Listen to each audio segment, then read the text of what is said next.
సరే చూడండి, జీవితంలో మనం ఎప్పుడైనా సరే గుర్తుపెట్టుకోండి, సక్సెస్ అవ్వాలంటే, సక్సెస్ అంటే దాని అర్థం ఏంటంటే జీవితంలో ఎదగాలంటే రెండు మార్గాలు ఉన్నాయి, రెండు ప్రాముఖ్యమైన విషయాలు. మొట్టమొదటిది ఏంటంటే మన జీవితంలో మొట్టమొదటి స్థానము దేవునికి ఇవ్వాలి. మొట్టమొదటి స్థానం దేవునికి ఇవ్వాలి. మన జీవితంలో ఏమి జరిగినా సరే అది దేవునికి మనము లోబడి ఉండేలా చూసుకోవాలి.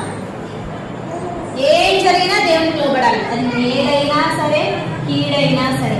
కీడు జరిగినా దేవునికి లోబడాలి, మేలు జరిగినా దేవునికే లోబడాలి. మేలు జరిగినప్పుడేమో దేవానికి స్తోత్రం అని, కీడు జరిగినప్పుడేమో నువ్వు నా వద్దు ప్రభువా అంటే అది కరెక్ట్ భక్తి జీవితం కాదు.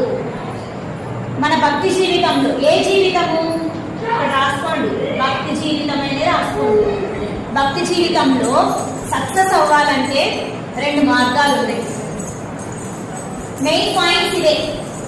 మొట్టమొదటి స్థానం దేవునికి ఇవ్వాలి. జీవితంలో ఏం జరిగినా దేవునికి లోబడి మనం ఉండాలి. మేలు జరిగినా దేవునికి లోబడాలి, కీడు జరిగినా దేవునికి లోబడాలి. ఇవి రెండు నేను నా జీవితంలో నేర్చుకున్న అంశాలు, నేను పర్సనల్గా అనుభవమైన విషయాలు. మనం దేవునికి ఎక్కువ మొట్టమొదటి స్థానం లేకపోతే ప్రయారిటీ ఎక్కువ దేవునికే ఇచ్చినాము అని అంటే మనల్ని కూడా దేవుడు అన్నింటిలోనూ ముందే ఉంచుతాడు అన్నమాట.